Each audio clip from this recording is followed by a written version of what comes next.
Amém, querido? Você pode sentar, você que ainda está em pé. Glória a Deus. Que bom, né? Eu vou dizer para você que essa vai ser a última celebração que eu vou desejar para você um feliz 2024, tá? Porque o mês de janeiro já acabou. Então, a partir de agora, a gente já vai desejando Feliz Natal, né? Não Páscoa antes. Mas o tempo está acelerado, graças a Deus, que já vencemos aí 4 semanas. Do mês, já demos uma paradinha, né? Já quebramos um pouquinho a nossa rotina. E agora é tempo de retomar e retomar com toda a força, ok? E hoje é a nossa celebração de abertura das atividades deste ano de 2024. E eu não sei você, espero que sim, e se você não estiver assim, eu te convido a se alinhar, né? A muitos de nós aqui, eu estou crendo. Eu disse, até eu corrigi isso na célula, às vezes a gente fala, eu estou com expectativa, mas essa coisa da expectativa, às vezes fica só na expectativa, né? Sabe aquela coisa da expectativa? Estou na expectativa, né? Eu estou crendo naquilo que Deus vai fazer esse ano, em nós e através de nós. Eu estou crendo que o nosso tema do ano passado, né, da fé, do movimento, da multiplicação, ele vai continuar acontecendo. E que Deus irá fazer muitas coisas em nós e através de nós. Semana passada eu preguei sobre aquele texto de Ezequiel 47 e eu falei mais sobre ir mais profundo no relacionamento com Deus. Alguém aqui teve uma experiência diferente de domingo passado até aqui? Nossa comunhão com o Senhor? Ok, poucos, tá? Tarefa de casa. Ouve a mensagem e vai buscar Deus, tá?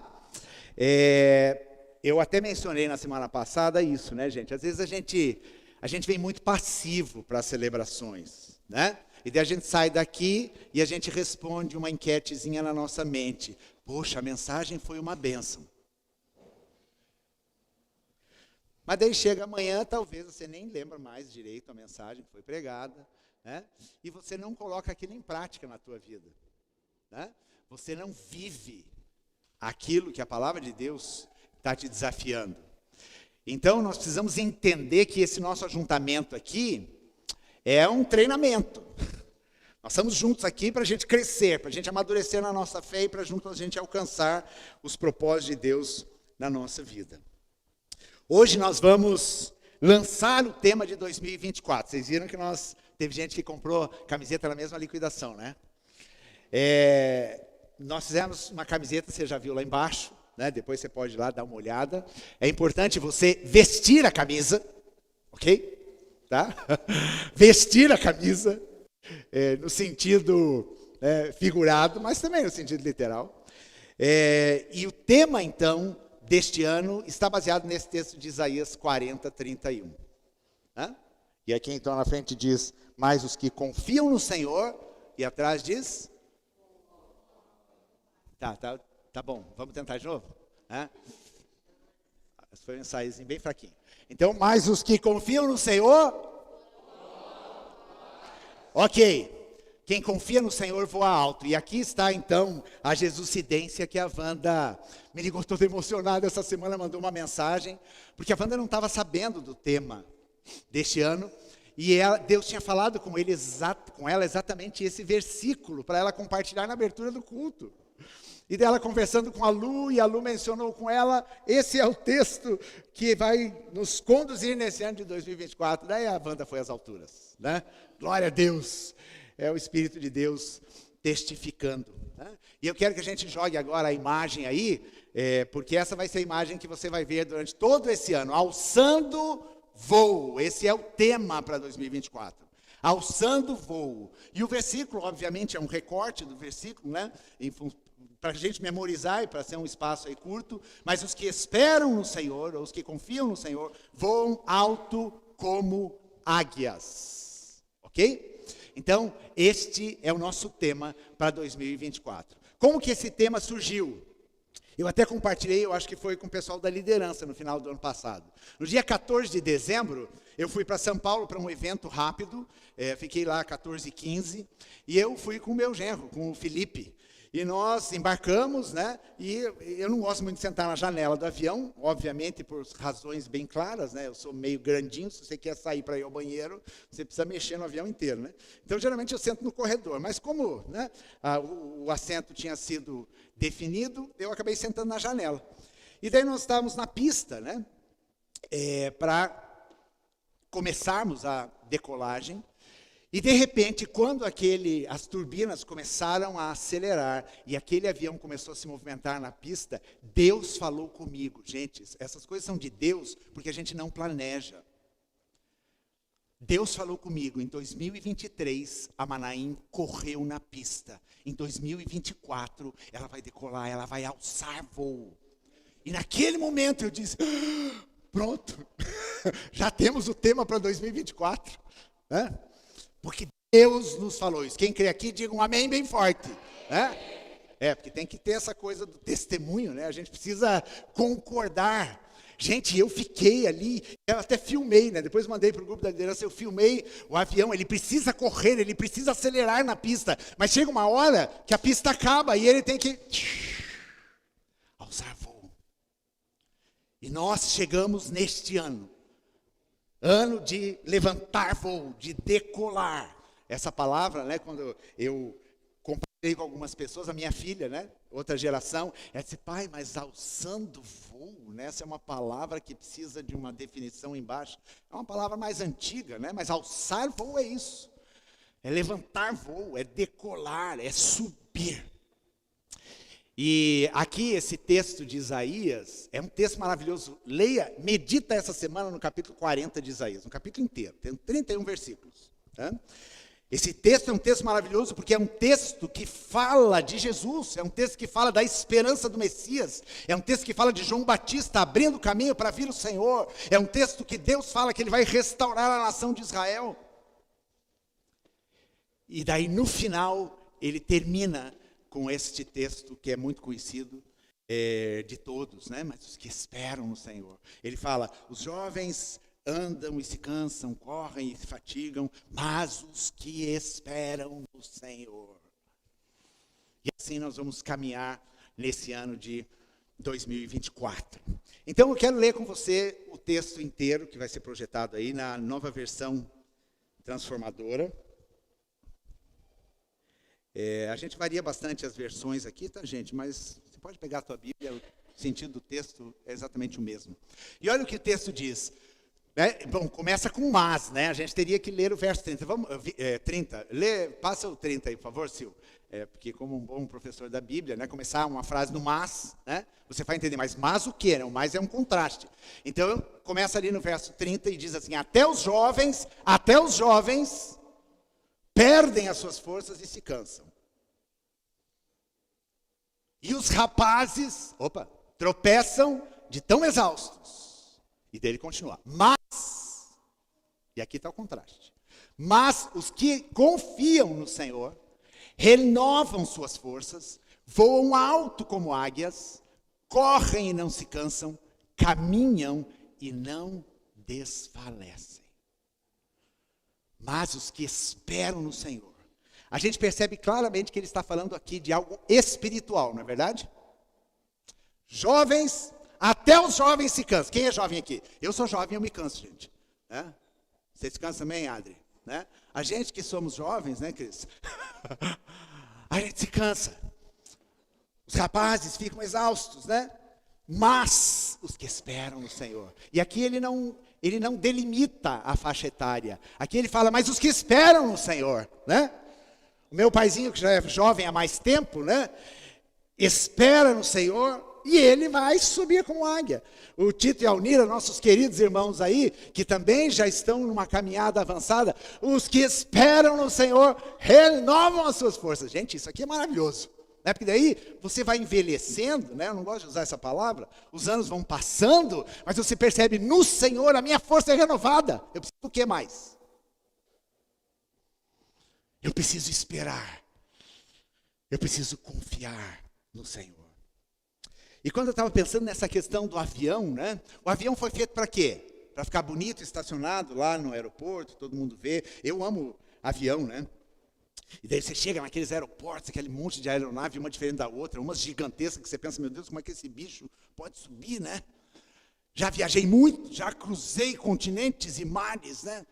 Horas dentro de um aparelho como esse, você fica pensando, meu Deus, que coisa impressionante. Mas avião não foi feito para ficar no hangar. Avião não foi feito para ficar parado num aeroporto. Avião foi feito para quê? Para as alturas, para cruzar oceanos e para voar, sobrevoar cidades, estados, nações. Foi para isso que o avião foi feito. E daí esse texto usa a ideia da águia. A águia foi feita para quê? Para ficar ciscando que nem uma galinha? Todo mundo já conhece essa historinha, né? Eu vou rapidamente falar dela também. A águia foi feita para ficar ciscando, para ficar num puleiro, para ficar dentro de uma gaiola. Cristina e eu fomos ano passado no zoológico de São Paulo. A gente nunca tinha ido, sempre ia para lá, nunca tinha ido. Sobrou um tempinho, nós fomos visitar o zoológico de São Paulo. Gente, tem umas águias, tem uma árpia lá. A árpia chega à altura de 1 metro. Chega a pesar quase 10 quilos. Aquele ar imponente, né? Com aquele bico envergado, aquelas asas que quando abrem, elas estendem quase 2 metros a abertura da asa. As águias não foram feitas para ficar numa gaiola ou presa num cativeiro. Águias para alçarem voos altos. Você sabia que a águia pode chegar até 6.000 metros de altura? 6 quilômetros. Pensa.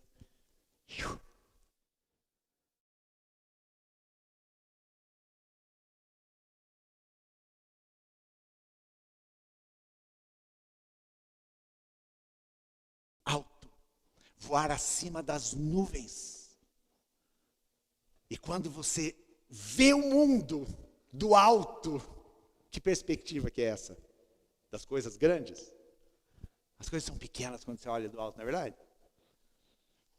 E daí eu já me lembrei daquele texto lá de Efésios, quando o apóstolo Paulo fala que nós estamos assentados juntamente com Cristo nas regiões celestiais. Você se vê assim no teu dia a dia? Você está sentado com Cristo.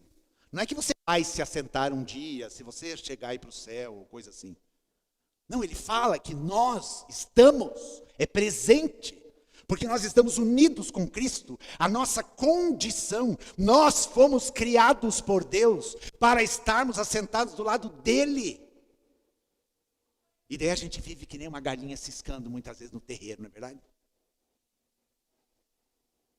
Olha o estrago que o pecado fez no homem.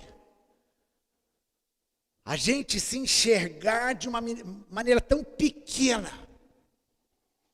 Enquanto Deus nos fala, vocês têm a minha imagem, a semelhança minha em você. E você está vivendo que nem um bichinho dentro de uma gaiola. Você foi feito para voar. Então, toda essa palavra me incendiou aí essa semana. E alçar voo tem a ver com identidade e com propósito. A identidade é você saber quem você é. O propósito é você saber aonde Deus quer te levar. E você não vai cumprir o propósito se você não souber para que você foi criado. Se um avião não souber que ele é um avião, ou se uma águia não souber que ela é uma águia, ela não vai subir 6.000 metros de altura. Identidade e propósito estão ligados. E nós iremos juntos, nesse ano de 2004, viver identidade e propósito de Deus. Eu vou viver isso na minha vida. Mais ainda do que eu já tenho vivido. Gente, uma coisa que às vezes eu fico inconformado, assim, é uma inconformidade muito pessoal, né? Às vezes eu não expresso muito isso, mas o que eu fico inconformado é de como a gente, na posição de cristãos, muitas vezes vive como mendigo. Sabe aquela coisa, me dá uma esmolinha? A nossa vida com Deus muitas vezes é assim. Ai, Jesus, estou precisando tanto de um dinheirinho. Não é um relacionamento daquele que entende a sua identidade e que entende o propósito de Deus para a sua vida. A gente precisa mudar isso. A gente precisa mudar porque essas coisas, elas são da religião. A religião que nos faz sentir desse tamanhinho, um Deus muito distante, e daí você tem que ralar para fazer alguma coisa boa, para tentar ver se você merece alguma coisinha dele. Esta é a imposição da religião. Mas vamos lá, falando sobre alçando voo, né? Alçar voo, decolar. Do que a gente precisa? Bom, a Wanda leu aqui o texto lá de Malaquias, né? Que é um texto do dízimo, mas fala sobre um Deus que diz: me provai, vocês vão ver que eu vou encher os celeiros de vocês. É Deus que está falando, gente. Vai conversar com ele. Né? Então, a palavra de Deus, a gente tem que reagir com ela dessa forma. Senhor, está escrito aqui na sua palavra. Eu estou sendo fiel no dízimo. Então, o Senhor precisa cumprir a tua palavra. Provar. Né? E se você fizer conforme a palavra de Deus está dizendo, depois você vem me conversar se deu errado. Se deu errado, a gente vai daí junto lá para Deus e vamos perguntar o que está acontecendo. Mas quando a gente pensa do que a gente precisa, né?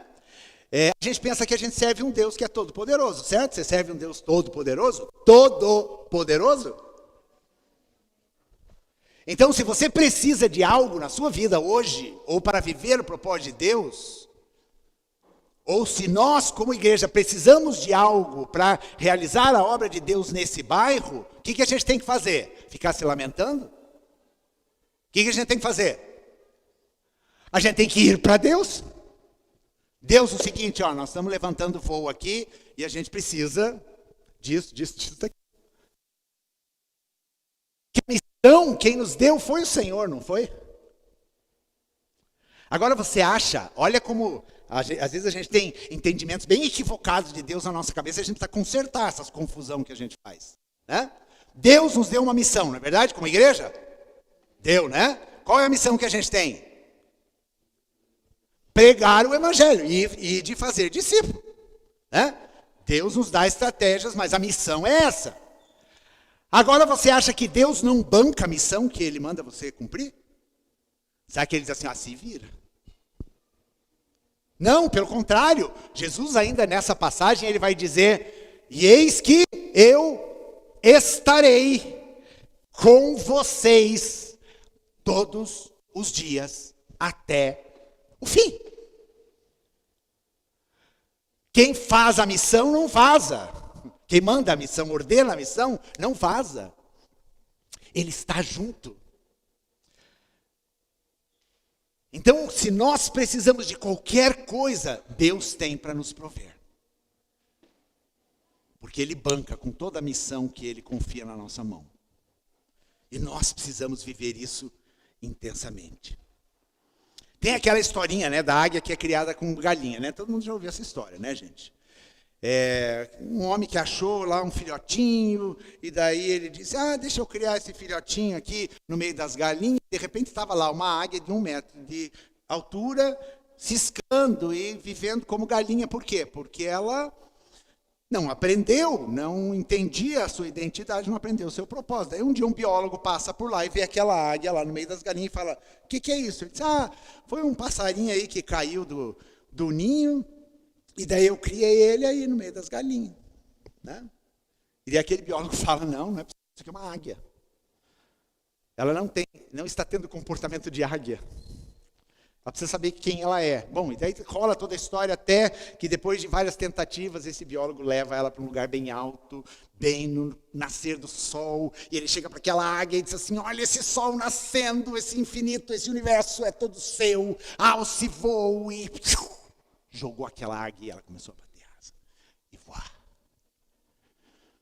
Deus é este biólogo que aparece na nossa vida e diz, deixe de ciscar, de viver uma vida mesquinha, uma vida tão pequena, impondo tanta limitação. E levanta voo. Você é meu filho. A palavra de Deus fala, tudo que nós pedimos em nome do Senhor, o que vai acontecer? Ele irá fazer. É o que a palavra de Deus me diz. Nós precisamos entender a nossa identidade. E a primeira coisa que eu entendo dessa questão daquilo que a gente necessita é que nós necessitamos de uma visão. Nós precisamos entender a visão, entender aonde nós queremos chegar, entender o propósito de Deus para a nossa vida. Senão nós não vamos para lugar nenhum, nós ficamos andando em círculos. Eu queria ler os versos anteriores, lá de Isaías 40, a partir do verso 25. Olha o que diz lá, é um trechinho desse capítulo aqui. Deus falando por meio do profeta. A quem vocês me compararão? Quem é igual a mim?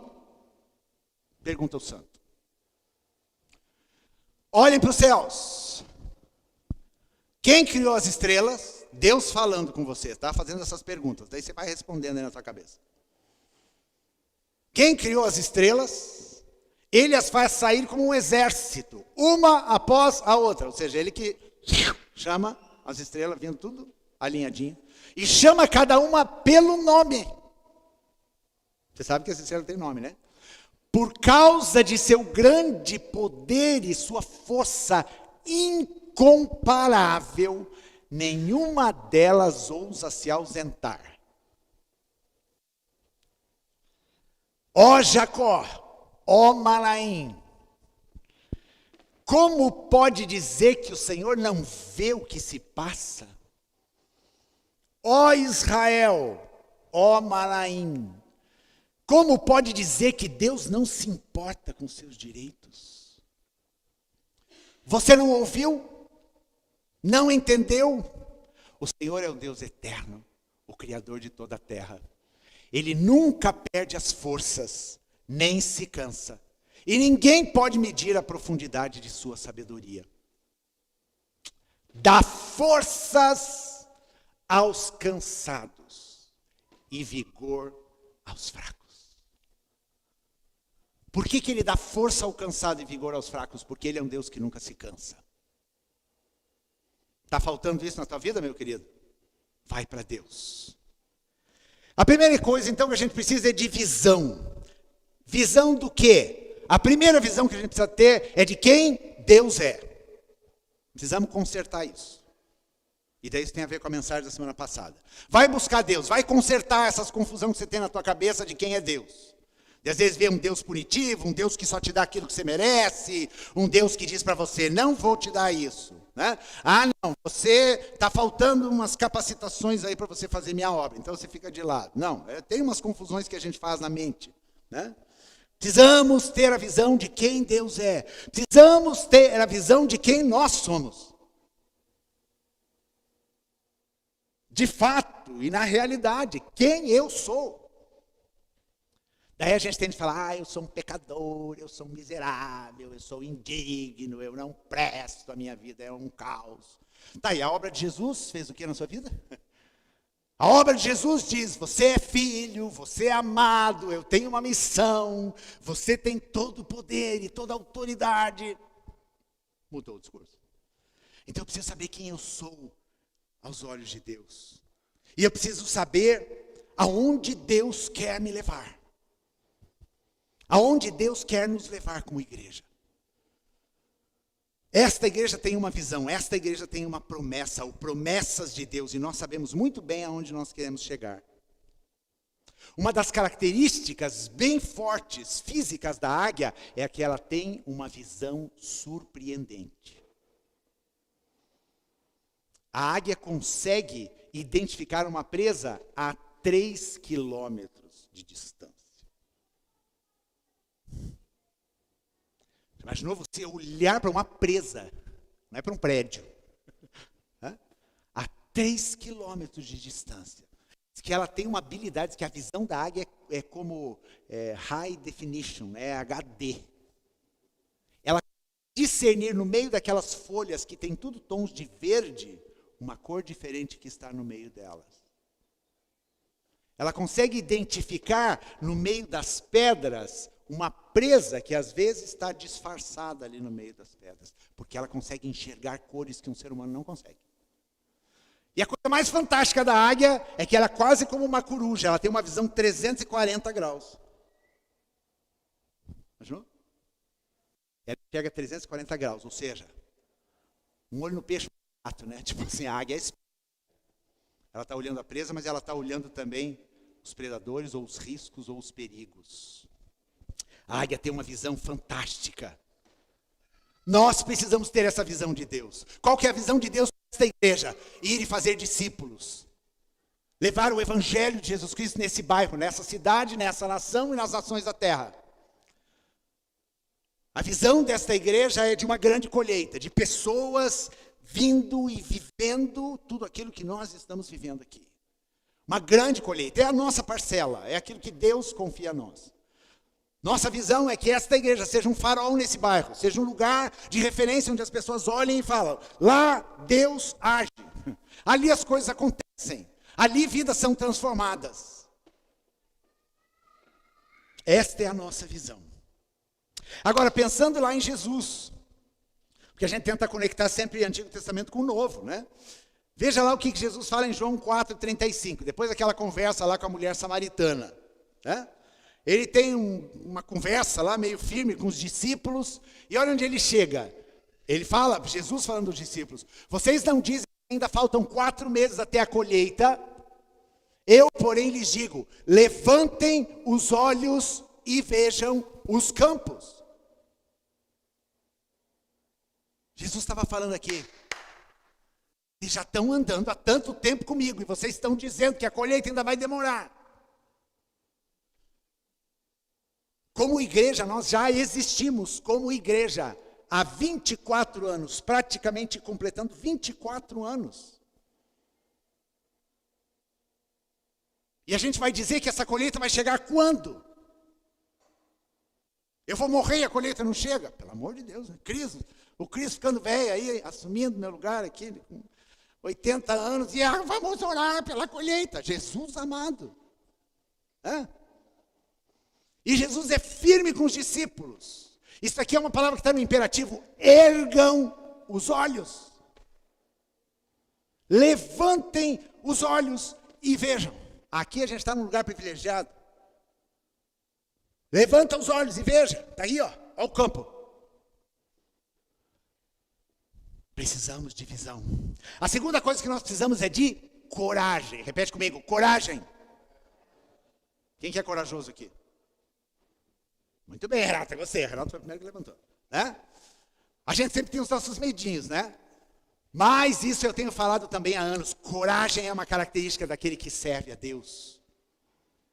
Para nós alçarmos voos altos, nós precisamos de coragem.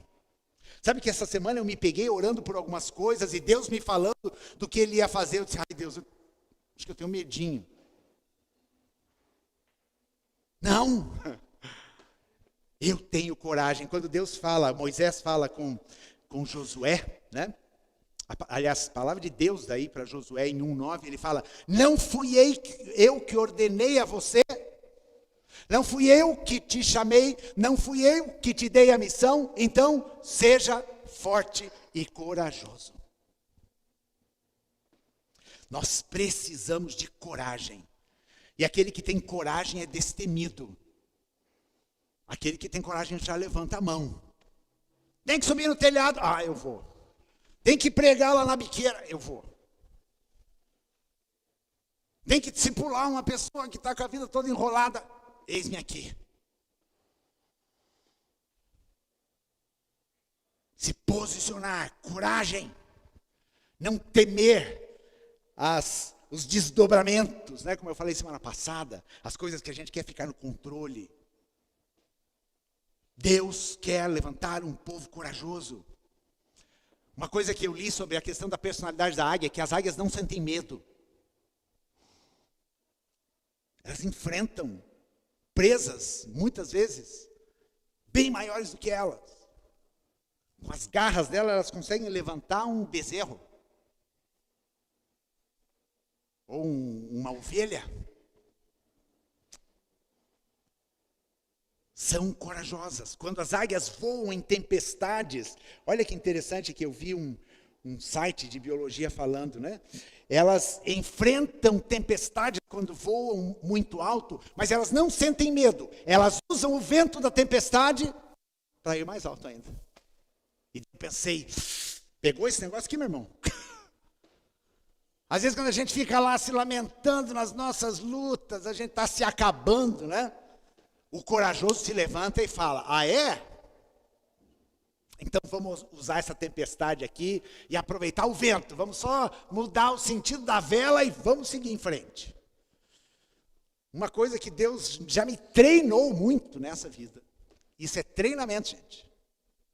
Deus já me treinou muito, é ser corajoso diante da adversidade. Não ter medo. Sabe onde eu comecei o meu ministério? No Rio de Janeiro, nas favelas do Rio de Janeiro. Legal. Ali que nós começamos o ministério. Às vezes tem gente que fala, pastor, cuidado onde você anda. Oi? Como assim? Não te mandei eu?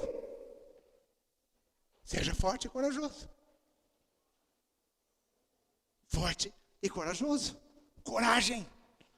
Você sabia que lá na Bíblia, lá em Apocalipse, diz que os covardes não herdarão o reino de Deus? Então se aprume, tá, querido? Covarde não entra no reino. Gente, tudo... acho que não, tenho medo. Né? Esses aí não tem parte não, porque quem é do Senhor, né? Para voar muito alto você precisa de coragem. Tem a altura também, né? Medo de altura. Não, Deus não sobe muito não, porque eu tenho medo. Mas as adversidades vão nos tornar corajosos. Então a gente precisa de visão aguçada, a gente precisa de coragem. E em terceiro lugar, a gente precisa de força. A gente precisa de coragem para ir e a gente precisa de força para lutar. A coragem me impele. A coragem me diz, eu encaro. É tipo lá o Davi, né, com Golias. Ele era um menino corajoso. E depois que ele vai falar, Deus, e agora? Não, agora eu vou te dar força. Deve você vencer aquele gigante. Coragem te impulsiona. A força te faz lutar e vencer. Força. Se a gente está caminhando, a gente precisa de força. E quando você faz um exercício ou você trabalha, qual que é a tendência?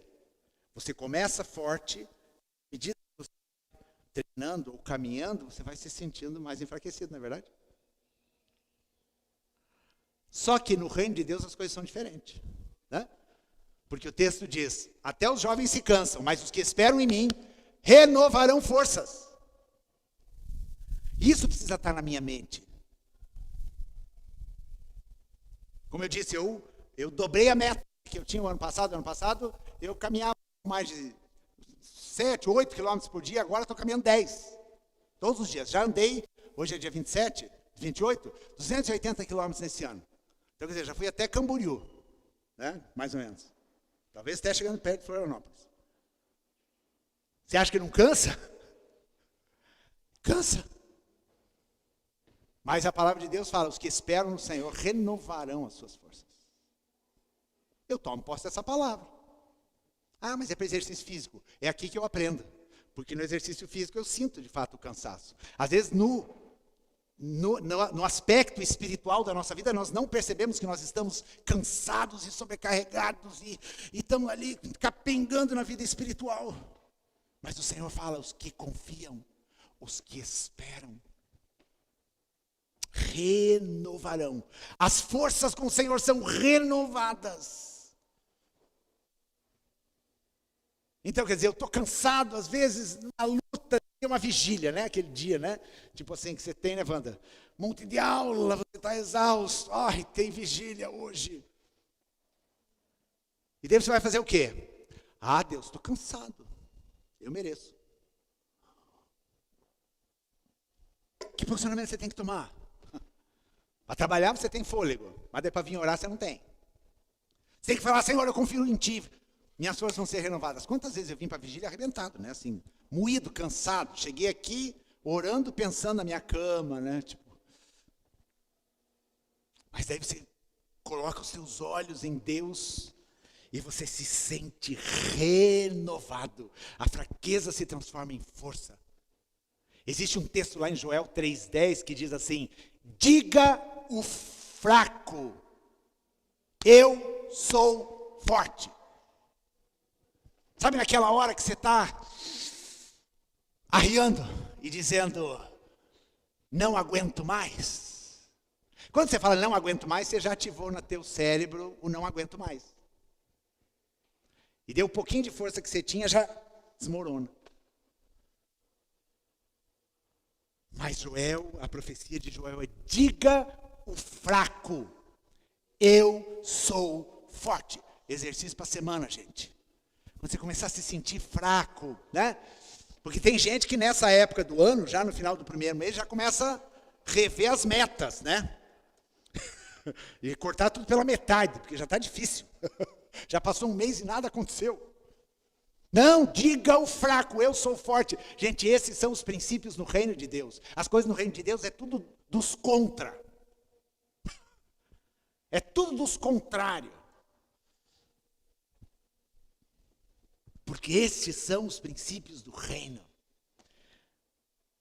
O cristão, ele tem provisão de força em Deus continuamente. Por isso que ele permanece tão vigoroso. Como no início. E daí sabe de quem que eu lembrei? De Caleb. Josué capítulo 14. Olha o que diz lá, verso 10. Caleb e Josué espiaram a terra prometida, o povo, né, incrédulo lá, acabou morrendo no deserto. E depois passaram 45 anos, e olha o que diz: e agora, eis que o Senhor me conservou com vida. 10 agora. E agora eis que o Senhor me conservou em vida, como disse. Aqui Caleb falando. 45 anos há agora, desde que o Senhor falou essa palavra a Moisés, andando em Israel no deserto. Você já esperou 45 anos por uma promessa?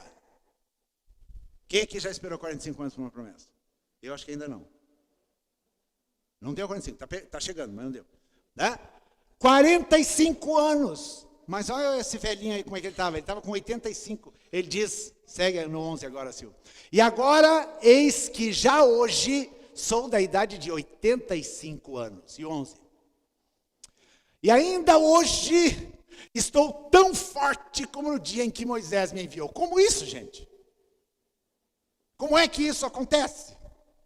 Porque ele espera no Senhor. Porque ele confia em Deus. É só você, se você duvida disso, coloque em prática na tua vida. Hã? Qual a minha força então era, tal é agora a minha força para a guerra e para sair e para entrar. Oh, esse menino aqui era retado, né, Dani? Esse Caleb era retado. Com 85 anos de idade, assim, a minha força está hoje exatamente como estava. Ele estava falando de força física? Não, ele estava falando da sua fé. E como a fé remove montanhas, então é isso. Queridos, para a gente alçar voo alto, nós precisamos de visão. Nós precisamos de coragem. E nós precisamos de força. E eu quero encerrar essa palavra fazendo um link com a mensagem da semana passada. Semana passada nós falamos de ir mais fundo. Ir mais fundo tem a ver com a minha comunhão com Deus, tem a ver com a minha identidade. Eu saber quem eu sou em Deus, eu conhecer a Deus. É a coisa da intimidade. De eu saber Deus que eu sirvo. De eu conhecer aquilo que Ele fala a respeito dEle na palavra. De eu saber quem eu sou. Ir mais fundo tem a ver com isso, comigo, com a minha identidade, com o meu preparo. Agora, ir mais alto tem a ver com o propósito. Ir mais alto tem a ver com a missão. Ninguém chega mais alto se não vai no mais profundo. Ninguém alcança propósito se não entende a identidade. E nós precisamos, juntos, vivermos isso. Não é nem buscarmos, porque a gente já sabe o que é. Nós precisamos viver isto juntos. Os que colocam sua esperança no Senhor, eles conhecem a sua identidade e conhecem o seu propósito. E por isso diz, eu vou voar alto. E essa é uma decisão que todos nós juntos, como igreja, precisamos tomar. Malaém, você é como uma águia. E você foi criada em Deus para levantar voo. Então vamos, de fato, tomar posse disso que o Senhor fala a nosso respeito, de todas as promessas que Ele nos deu. E vamos falar, Senhor, faz cumprir essa promessa na nossa vida. Vamos ficar em pé? Vou chamar o pessoal do louvor aqui.